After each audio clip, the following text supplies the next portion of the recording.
ഇസ്രയേലിലെ ഷിൻബെത്ത് തലവൻ Ronan ബാറിനെ Netanyahu പുറത്താക്കി എന്ന് പറഞ്ഞാൽ പാളയത്തിൽ പട ഉണ്ട് എന്നാണ് അതിൻ്റെ അർത്ഥം. പാളയത്തിൽ പട എന്നതിലുപരി നെതന്യാഹു ഇന്നലെ നീസെറ്റിൽ പറഞ്ഞ ചില കാര്യങ്ങൾ. ഒന്ന്, ഈ ആക്രമണത്തെക്കുറിച്ച് 2023 ഒക്ടോബർ 7 നടന്ന ആക്രമണത്തെക്കുറിച്ച് ഇസ്രയേലിൻ്റെ സുരക്ഷ ഉറപ്പാക്കാൻ ബാധ്യതയുള്ള ഷിൻബത്തിൻ്റെ തലവനായ റോണൻ ബാറിന് വിവരമുണ്ടായിരുന്നു എന്നുള്ള ഞെട്ടിക്കുന്ന വിവരമാണ് നെതന്യാഹു വെളിപ്പെടുത്തിയത്. അതായത് ഇസ്രയേലിനെ ചതിച്ചത് റോണൻ ബാറാണ്. റോണൻ ബാർ ഈ വിവരം കിട്ടിയിട്ടും കേന്ദ്രത്തെ അറിയിച്ചില്ല, സൈന്യത്തെ അറിയിച്ചില്ല, പ്രധാനമന്ത്രിയെ അറിയിച്ചില്ല എന്നുള്ള ഗുരുതരമായ ആരോപണമാണ് നെതന്യാഹു ഇപ്പോൾ മുന്നോട്ട് വെച്ചിരിക്കുന്നത്. നെതന്യാഹു ഈ റോണൻ ബാറിനെ പുറത്താക്കിയത് ഒരു രാഷ്ട്രീയ വിവാദം കൂടിയായി മാറിയിരിക്കുകയാണ് ഇസ്രയേലിൽ യാഹിർ ലാപിഡ് എന്ന് പറയുന്ന പ്രതിപക്ഷ നേതാവ് ഇതിനെ എതിർക്കുന്നു. ചാനൽ 12 എന്ന് പറയുന്ന ടെലിവിഷൻ ഒരു സർവേ നടത്തിയപ്പോൾ 51% ഇസ്രയേലികളും ഈ പുറത്താക്കലിനെ, റോണൻ ബാറിനെ പുറത്താക്കിയതിനെ എതിർക്കുന്നു എന്നാണ് വിവരങ്ങൾ പുറത്തു വന്നത്. അതേ തുടർന്നാണ് 2 കാര്യങ്ങൾ ഇന്നലെ നെതന്യാഹു വെളിപ്പെടുത്തിയത്. ഒന്ന്, ഷിൻബത്തിൻ്റെ തലവന് ഒക്ടോബർ 7 ആക്രമണത്തെക്കുറിച്ച് വിവരമുണ്ടായിരുന്നു. രണ്ടാമത്, ബന്ദികളെ വിട്ടുകൊടുക്കുന്നതുമായി ബന്ധപ്പെട്ടുള്ള ചർച്ചകൾ, നെഗോഷിയേഷൻസ് നടക്കുമ്പോൾ ഞാനും ഇത്തരം ചർച്ചകളിൽ പങ്കെടുത്തിട്ടുണ്ട്. ഞാൻ വളരെ അഗ്രസീവായി അരഗൻ്റായിട്ട് വേണം സംസാരിച്ചത്. കാരണം നമ്മുടെ അവകാശങ്ങൾ നമ്മുടെ ജനത്തെ തടവിൽ വെച്ചിരിക്കുകയാണ്. അവരെ നേരിടുമ്പോൾ നമ്മൾ അഗ്രസീവായി നിൽക്കണം. പക്ഷെ വളരെ മൃദുവായിട്ടാണ് ഷിൻബത്തിൻ്റെ മേധാവി റോണൻ ബാർ ഇടപെട്ടിരുന്നത്. ഖത്തറിൻ്റെ ഒരു സ്വാധീനം റോണൻ ബാറിനുണ്ടായിരുന്നോ എന്ന് ഞാൻ സംശയിക്കുന്നു എന്നുള്ള ഗുരുതരമായ ആരോപണമാണ് ഇന്നലെ നെതന്യാഹു പുറത്തുവിട്ടിരിക്കുന്നത്. കാരണം നെതന്യാഹുവിനെതിരെ ജനങ്ങളുടെ ഒരു വികാരം വരുന്നു. റോണൻ ബാറിനെ നെതന്യാഹു രാഷ്ട്രീയ വൈരാഗ്യം കൊണ്ട് പുറത്താക്കി എന്ന് പ്രതിപക്ഷം ഉന്നയിക്കുമ്പോൾ അതിനെ മറികടക്കാനാണ് അതീവ ഗുരുതരമായ ഈ ആരോപണം നെതന്യാഹു മുന്നോട്ട് വെച്ചിരിക്കുന്നത്. നെതന്യാഹു ഇതിപ്പോൾ മുന്നോട്ട് വെച്ചതല്ല. 2 ആഴ്ച മുമ്പ് വിവിധ ഏജൻസികൾ ഒക്ടോബർ 7 ആക്രമണം എങ്ങനെ നടന്നു എന്നത് സംബന്ധിച്ച് വളരെ വിശദമായ ഒരു റിപ്പോർട്ട് തയ്യാറാക്കി ഇസ്രായേൽ സർക്കാരിന് കൊടുത്തിരുന്നു. അതിൻ്റെ ഒരു നട്ഷെല്ല് ഞാൻ പറയാം. അത് കേൾക്കുമ്പോൾ നമുക്ക് ചില തോന്നലുകൾ, ചില സംശയങ്ങൾ നമുക്കുണ്ടാവും. കാരണം നമ്മുടെ ചാനലിലും നമ്മുടെ മാധ്യമങ്ങളിലും ഒന്നും ഇസ്രയേലിലേക്ക് ഹമാസ് ഭീകരർ നടത്തിയ ആ ആക്രമണത്തിൻ്റെ എങ്ങനെ ആക്രമണം ഉണ്ടായി എന്നതിനെക്കുറിച്ച് ഇസ്രയേലി ആഭ്യന്തര ഏജൻസികൾ, സൈന്യം, എയർഫോഴ്സ്, നേവി ഉൾപ്പെടെയുള്ള ഏജൻസികൾ നടത്തിയ അന്വേഷണത്തിൻ്റെ റിപ്പോർട്ട് പൂർണ്ണ തോതിൽ പ്രസിദ്ധീകരിച്ചിട്ടില്ല. നമ്മുടെ പ്രേക്ഷകരെയൊന്നും അറിയിച്ചിട്ടില്ല. അതുകൊണ്ട് ഞാനത് ഒന്ന് പറയാം. ഏതാണ്ട് IDF-ൻ്റെ അതിർത്തി, അതായത് IDF-ൻ്റെ ഗാസ ഡിവിഷൻ കാവൽ നിൽക്കുന്ന 59 കിലോമീറ്റർ ഏരിയ ഭേദിച്ചിട്ടാണ് ഒക്ടോബർ 7 ഹമാസ് ഭീകരർ കടന്നു വന്നത്. അവിടെ ഈ അതിർത്തിയിൽ 767 ഇസ്രയേലി ഭടന്മാർ മാത്രമേ ഉണ്ടായിരുന്നുള്ളൂ. അതായത് 59 കിലോമീറ്റർ അതിർത്തി കാക്കാൻ 767 ഗാസ ഡിവിഷനിലെ ഭടന്മാർ മാത്രമേ ഉണ്ടായിരുന്നുള്ളൂ. രാവിലെ 6:29 ആക്രമണം നടക്കുന്നത്. 5000-ഓളം ഹമാസ് ഭീകരർ അവർ അതിർത്തി ഭേദിച്ച് കടന്നു. 767 പേരേ ഉള്ളൂ. അവർക്ക് നേരെയാണ് 5000-ഓളം ഭടന്മാർ വരുന്നത്. അവർ അതേസമയം തന്നെ 4700-ഓളം റോക്കറ്റുകൾ വിക്ഷേപിച്ചു. അപ്പോൾ കരയിലൂടെ 5000-ഓളം ഹമാസ് ഭീകരർ കയറി വരുന്നു. ആകാശമാർഗം ഏതാണ്ട് 4700 റോക്കറ്റുകൾ. അപ്പോൾ ഒരേ സമയം ആക്രമണം നടക്കുകയാണ്. അപ്പോൾ 767 പേര് എന്ത് ചെയ്യും? 767 പേര് പക്ഷേ അതിഭയങ്കരമായി ചെറുത്തു. പക്ഷെ അവർ വീണു, ഗാസ യൂണിറ്റ് വീണു. എന്നിട്ടും ഈ അന്വേഷണ റിപ്പോർട്ടിൽ പറയുന്നത് എന്നിട്ടും 10 മണിക്കൂർ കഴിഞ്ഞാണ്. ആലോചിച്ച് നോക്കണം, കേരളത്തെക്കാളും ചെറിയൊരു രാജ്യമാണ് ഇസ്രയേൽ, അല്ലേ? അതെ, കഷ്ടിച്ച കേരളത്തോളം എന്ന് വേണമെങ്കിൽ പറയാം. ആ രാജ്യത്തിൻ്റെ അതിർത്തിയിലേക്ക് 5000-ഓളം ഭടന്മാർ രാവിലെ 6:29 ഇരച്ചു കയറി. 4700 റോക്കറ്റുകൾ വിക്ഷേപിച്ചു. ഈ റോക്കറ്റുകൾ വരുന്നതൊക്കെ അറിയാൻ സംവിധാനമൊക്കെ ഉണ്ട്. എന്നിട്ടും അവിടേക്ക് 50-100 കിലോമീറ്ററിന് അപ്പുറത്തേക്ക് വിവരം എത്തിക്കാൻ 10 മണിക്കൂർ എടുത്തു. 10 മണിക്കൂർ എടുത്തപ്പോഴാണ് രാജ്യത്തിൻ്റെ തലവൻ പോലും പറഞ്ഞ് സൈന്യം കുതിച്ചെത്തുന്നത്. മനസ്സിലായില്ലേ? വൈകുന്നേരത്തോടെയാണ് സേന കുതിച്ചെത്തിയത്. ഇത് മാത്രമല്ല, ഈ റിപ്പോർട്ടിൽ പറയുന്നുണ്ട്, എന്നിട്ട് ഇവരെ പൂർണ്ണമായി ഈ ഭീകരന്മാരെ ഒഴിപ്പിക്കാൻ ദിവസങ്ങളെടുത്തു. അതിൻ്റെ ക്രോണോളജി പറയുന്നുണ്ട്. അതായത് 6:29 5000 പേരുടെ ആക്രമണം നടന്നു. 7 മുതൽ 9 മണി വരെ ഹമാസിൻ്റെ നുക്കാബ ഫോഴ്സ് എന്ന് പറയുന്ന തീവ്രവാദ വിഭാഗമാണ് ആക്രമണം നടത്തിയത്. അവർ 937 റോക്കറ്റുകൾ 7 മണി മുതൽ 9 മണി വരെ ഇസ്രയേലിലേക്ക് അയച്ചു. അവരെന്നിട്ട് എന്ത് ചെയ്തു, അവിടുത്തെ എയർബേസിൻ്റെ വ്യോമസേനാ താവളത്തിൻ്റെ ഉള്ളിൽ കടന്നു. 9 മണി മുതൽ 4 മണി വരെ 435 ഹമാസ് ഭീകരർ കൂടെ കയറി വന്നു.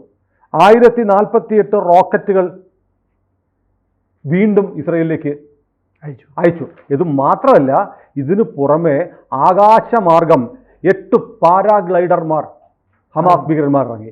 കടലിലൂടെ 38 സ്പീഡ് ബോട്ടുകളിൽ വന്നു. ഇതെല്ലാം നടന്നിട്ടും ഇസ്രയേൽ അറിഞ്ഞില്ല. അപ്പൊ കരമാർഗം, കടൽ മാർഗം, ആകാശമാർഗം എല്ലാ ആക്രമണം നടത്തി. മിസൈൽ അയച്ചു, പാരാഗ്ലൈഡറിൽ വന്നിറങ്ങി, സ്പീഡ് ബോട്ടിൽ വന്നു, കരയിലൂടെ 59 കിലോമീറ്റർ അതിർത്തി ഭേദിച്ച് കടന്നു വന്നു. വളരെ അതിശയകരമാണ്. എന്തുകൊണ്ട് നോ ഇൻ്റലിജൻസ് വിശ്വസിക്കാൻ കഴിയുന്നില്ല. കാരണം അവിടെ ഈ ടെലികമ്മ്യൂണിക്കേഷൻ സംവിധാനങ്ങൾ തകർത്തിട്ടില്ല. മൊബൈലുണ്ട്, ടെലിഫോണുണ്ട്, എല്ലാം ഉണ്ട്. സാറ്റലൈറ്റ് ഫോണൊക്കെ അവിടെ അനുവദനീയമാണ്. എന്തുകൊണ്ട് ഈ 767 ഭടന്മാരെ 59 കിലോമീറ്റർ അതിർത്തി കാക്കുന്ന അവരെ ഇത്ര ഭീകരമായി 5000-ഓളം പേർക്ക് മുന്നിൽ 767 പേർക്ക് ഒന്നും ചെയ്യാനില്ല. അവർ പൊരുതി തോറ്റു വീണു. പക്ഷേ എന്തുകൊണ്ട് ഒരു ടെലിഫോൺ കോൾ ആർമി ഹെഡ്ക്വാർട്ടേഴ്സിലേക്ക് പോയില്ല? എന്തുകൊണ്ട് പ്രധാനമന്ത്രിയുടെ മുന്നിലെത്തിയില്ല? ഇത് വലിയ ചോദ്യമാണ്. അപ്പോൾ ഈ 5000-ഓളം പേർ വന്ന് ഇവരുടെ തന്ത്രപ്രധാനമായ സ്ഥലങ്ങളെല്ലാം പിടിച്ചെടുത്ത് അവരുടെ നിയന്ത്രണത്തിലാക്കി. അതാ പറഞ്ഞത്, ഇവരെ ഒഴിപ്പിക്കാൻ വൈകുന്നേരം സൈന്യം വന്നിട്ടും ദിവസങ്ങൾ എടുത്തു. നമ്മളൊക്കെ കേൾക്കുന്ന ഉടനെ ഇസ്രയേൽ തിരിച്ചടിച്ചു, ഇവരെയൊക്കെ ഓടിച്ചു. അല്ല, ഇസ്രയേലിൻ്റെ എൻക്വയറി റിപ്പോർട്ട് തന്നെ പറയുന്നു ദിവസങ്ങൾ വേണ്ടി വന്നു ഇവിടെ ക്ലിയർ ചെയ്യാൻ. അപ്പോൾ കൃത്യമായി പറയുന്നത് 6:29 ആദ്യത്തെ വെടിപൊട്ടുമ്പോൾ 5000 പേർ അതിർത്തി ഭേദിച്ച് കഴിയും. അവിടെയൊക്കെ സർവൈലൻസ് ക്യാമറകളുണ്ട്, മറ്റ് സംവിധാനങ്ങളുണ്ട്, എല്ലാം ഉണ്ട്. എന്നിട്ട് എല്ലാവരും അത്ഭുതപ്പെടുകയാണ്. മൊസാദ് പരാജയപ്പെട്ടു, മൊസാദിൻ്റെ പരാജയമാണെന്നൊക്കെ പറയുന്നുണ്ട്. മൊസാദിൻ്റെ പരാജയമല്ല. മൊസാദ് എന്ന് പറയുന്നത് രാജ്യത്തിന് പുറത്തുള്ള കാര്യങ്ങൾ നോക്കുന്ന ഏജൻസിയാണ്. നമ്മുടെ ഇപ്പോൾ ഇന്ത്യയിൽ ഇപ്പോൾ എവിടെയെങ്കിലും ഒരു നഗരത്തിൽ ബോംബ് സ്ഫോടനം ഉണ്ടായാൽ റോയുടെ പരാജയം എന്ന് പറയാൻ പറ്റില്ല. റോ ഓപ്പറേറ്റ് ചെയ്യുന്നത് ഇന്ത്യക്കകത്തല്ല, ഇന്ത്യക്ക് പുറത്താണ്. മൊസാദ് ഓപ്പറേറ്റ് ചെയ്യുന്നത് രാജ്യത്തിന് പുറത്തുള്ള കാര്യങ്ങളാണ്.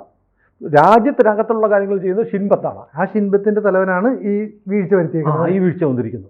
അപ്പോൾ യഥാർത്ഥത്തിൽ അദ്ദേഹത്തെ ഇപ്പോഴല്ല, അന്ന് തന്നെ പുറത്താക്കേണ്ടതായിരുന്നു. അതിന് പറയുന്നൊരു ന്യായം മൊസാദിൻ്റെ വീഴ്ചയും പറയുന്നുണ്ട്. രാജ്യാന്തര തലത്തിൽ രാജ്യത്തിന് പുറത്ത് നടന്നൊരു ഗൂഢാലോചന അന്വേഷിച്ച് കണ്ടെത്താൻ മൊസാദിന് കഴിഞ്ഞില്ല എന്നുള്ള മൊസാദിൻ്റെയും വീഴ്ചയാണ്. പക്ഷേ രാജ്യത്തിലേക്ക് കയറി വന്ന ആക്രമണം നടന്നിട്ടും 11 മണിക്കൂർ കഴിയേണ്ടി വന്നു സൈന്യത്തിന് ഇടപെടാൻ. അപ്പോൾ നമ്മുടെ കേരളത്തിലെ കാര്യം ചോദിക്കുക, ഇവിടെ എറണാകുളത്ത് എന്തെങ്കിലും ആക്രമണം ഉണ്ടായാൽ മിനിറ്റ് കൊണ്ട് ഡൽഹിയിൽ അറിയൂ അല്ലേ? അതെ അതെ.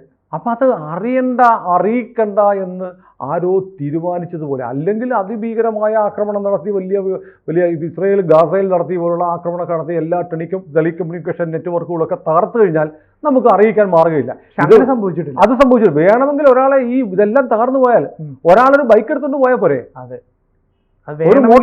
അറിയിക്കാമായിരുന്നു. അപ്പോൾ എന്തുകൊണ്ട് ഇത്തരം ഒരു അറിയിപ്പ് കമ്മ്യൂണിക്കേഷൻ ഉണ്ടായില്ല എന്നുള്ള ചോദ്യം റോണർ ബാറിൻ്റെ ശിരസിന് മുകളിലുണ്ട്. അത് ഷിൻബത്തിൻ്റെ വീഴ്ചയാണ്. ഷിൻബത്തിൻ്റെ തലവൻ റെസ്പോൺസിബിളാണ്. ഇപ്പോൾ അദ്ദേഹം രക്തസാക്ഷിയാണ്, എന്നെ രാഷ്ട്രീയ വൈരാഗ്യം കൊണ്ട് തീർക്കുന്നു എന്നൊക്കെ പറയുന്നത് എല്ലാവരും പറയുന്ന ഒരു മറുപടിയാണ്. പക്ഷേ രാജ്യത്ത് നടന്ന ഇസ്രയേലിനെ സംബന്ധിച്ച് ഇപ്പോൾ ഇസ്രയേൽ ഇരയുമാണ്, വില്ലനുമാണ് ഒരർത്ഥത്തിൽ അല്ലേ? ഇരയാക്കപ്പെട്ടതുകൊണ്ട് അവർ തിരിച്ചടിക്കുകയാണ്. അതിനെ ആ അർത്ഥത്തിൽ ന്യായീകരിക്കാമെങ്കിലും ഇസ്രയേലിനോട് ചെയ്ത അനീതിയെ, അവിടുത്തെ കുഞ്ഞുങ്ങളെയും സ്ത്രീകളെയും ഒക്കെ കൊന്നതൊക്കെ മറച്ചു വെച്ചിട്ട് ഇസ്രയേൽ 50,000-ഓളം ആളുകളെ കൊന്നു, ഗർഭിണികളെ കൊന്നു, സ്ത്രീകൾ ഗർഭിണികൾ എന്നൊക്കെ പറഞ്ഞ് ഉള്ള നിലവിളിയുണ്ട്, പതിവ് നിലവിളി. ആ നിലവിളി പറയുമ്പോഴും ഇതിലേക്ക് നയിച്ചത് എന്താണ്? ഇൻ്റലിജൻസ് വീഴ്ചയാണ്. അപ്പോൾ ഇൻ്റലിജൻസ് വീഴ്ച അതിഭീകരമായി രാജ്യത്തെ ഒരു യുദ്ധത്തിലേക്ക് തള്ളിവിടുകയും രാജ്യത്തിൻ്റെ സാമ്പത്തിക സ്ഥിതി, ഇസ്രായേലിൻ്റെ സാമ്പത്തിക സ്ഥിതിയെ വല്ലാതെ ബാധിച്ചു. ബൈഡൻ്റെ കാലത്ത് വലിയ സഹായമൊന്നും കിട്ടിയില്ലെങ്കിൽ ഇപ്പം ട്രംപ് വന്നതിന് ശേഷമാണ് കുറച്ചുള്ള സഹായം കിട്ടുന്നത്. നമ്മുടെ നമുക്കൊരു കണക്കുണ്ട്. ഈ യുദ്ധം ഇസ്രായേലിൻ്റെ സമ്പദ്ഘടനയെ എങ്ങനെ ബാധിച്ചിരിക്കുന്നു എന്ന് സംബന്ധിച്ച് നമുക്ക് വേറൊരു വീഡിയോ വയ്ക്കാം. ഏതായാലും ഇത്തരം രാജ്യത്ത് ഒരുപാട് ആളുകൾ മരിക്കുന്നു, ആളുകൾ ബന്ദിയാക്കപ്പെട്ടു, അതിൻ്റെ പേരിൽ ജനകീയ രോഷം, ആളുകളുടെ കണ്ണീര്, സങ്കടം, രോഷം ഇതൊക്കെയുണ്ട്. ഇതൊക്കെ ഉണ്ടാവുന്ന തരത്തിലേക്ക് രാജ്യത്തെ തള്ളിവിട്ടത് എന്താണെന്ന് ചോദിച്ചാൽ ഒരൊറ്റയാളുടെ വീഴ്ചയാണ്. ആര്?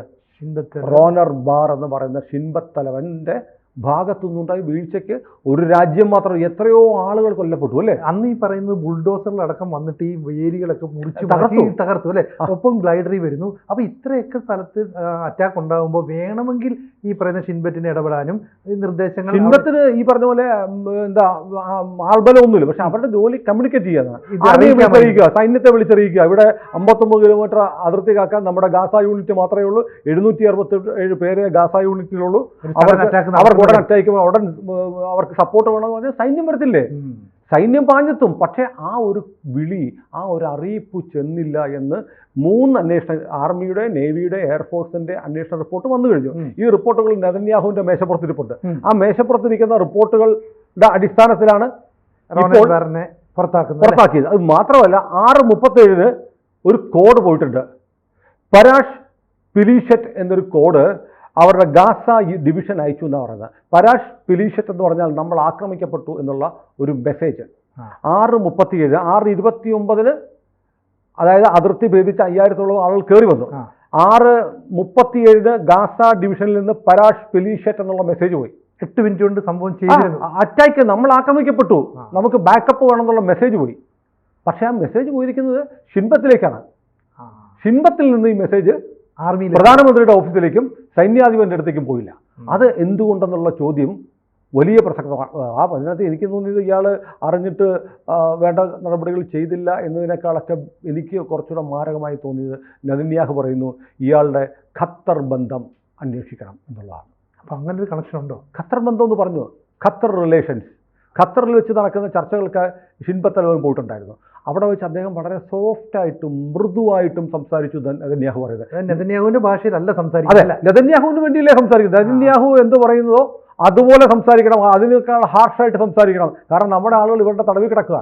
അവരെ മോചിപ്പിക്കാൻ വേണ്ടിയിട്ട് രാജ്യത്തിന്റെ ഭാഷയിൽ സംസാരിച്ചില്ല, മൃദുഭാഷിയായിരുന്നു. എന്നുകൂടി പറയുമ്പോൾ, ഖത്തർ കണക്ഷൻ എന്നുകൂടി പറയുമ്പോൾ, ഇസ്രയേലിന്റെ ചരിത്രത്തിലെ ഏറ്റവും വലിയ ചതി രാജ്യത്തെ പ്രധാനപ്പെട്ട ഒരു രഹസ്യാന്വേഷണ ഏജൻസിയുടെ തലവന്റെ ഭാഗത്തു നിന്നുണ്ടായിട്ടുണ്ടോ എന്നുള്ള ആശങ്ക ഉണ്ടാവുന്നുണ്ട്. ഏതായാലും ഇത് യാഹിർ ലാപിഡ് ഉൾപ്പെടെയുള്ള പ്രതിപക്ഷ നേതാവ് ഈ റോണർ ബാറിനെ നീക്കിയ നെതന്യാഹുവിൻ്റെ നടപടിയെ രാഷ്ട്രീയമായി നേരിട്ടപ്പോഴാണ് ഇത്തരം നിർണായകമായ ഒരു വെളിപ്പെടുത്തൽ നെതന്യാഹു നടത്തിയിരിക്കുന്നത്. ഇതിൻ്റെ പുതിയ ഡെവലപ്മെൻറ്റ്സ് വരുന്ന മുറയ്ക്ക് നമുക്ക് പ്രേക്ഷകരോട് പറയാം. കൂടുതൽ വാർത്തകളും വിശേഷങ്ങളും നിങ്ങളിലേക്ക് എത്താൻ ABC മലയാളം സബ്സ്ക്രൈബ് ചെയ്യുക, ബെൽ ബട്ടണും അമർത്തുക.